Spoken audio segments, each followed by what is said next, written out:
তাই আমাদের মোবাইলের কোনো একটা পার্টস বা কোনো একটা অংশ নষ্ট হয়ে গেছে, আমরা কি করি মেকানিক্সের কাছে চলে যাই। তারা বলে ভাই আপনার এই পার্টস নষ্ট হয়ে গেছে, এত টাকা আপনাকে দিতে হবে। আমরা কিন্তু সেই টাকা পরিশোধ করে কিন্তু চলে আসি।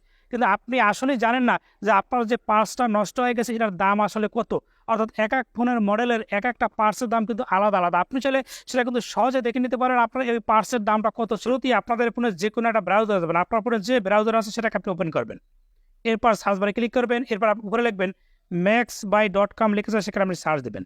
এবার শুরুতে একটা সাইট দেখতে পাচ্ছেন, এখানে একবার টাপ দেবেন। এরপর দেখতে পাচ্ছেন অনেকগুলো ফোনের মডেল কিন্তু চলে আসে।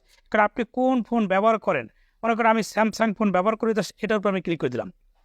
ক্লিক করার পর দেখতে পাচ্ছেন আর সার্চ বার চলে আসে।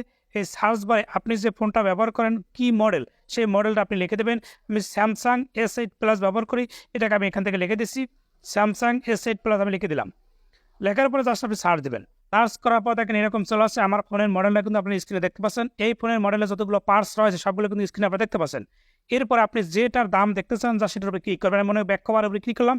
দেখেন এই ফোনের যে ব্যাক কভার রয়েছে অনেক ধরনের, আপনি দাম দেখতে পারেন কোন ধরনের ব্যাক কভার আপনি ব্যবহার করবেন। স্ক্রিনে দেখতে পাচ্ছেন এক একটা কিন্তু আলাদা আলাদা দাম আছে। অর্থাৎ আপনার এই ফোনে যতগুলো পার্টস রয়েছে সকল পার্টসের উপরে ক্লিক করবেন এবং এক এক করে আপনি দাম দেখতে পারবেন। অর্থাৎ দোকানদার আপনার কাছ থেকে 1 টাকাও বেশি নিতে পারবেন।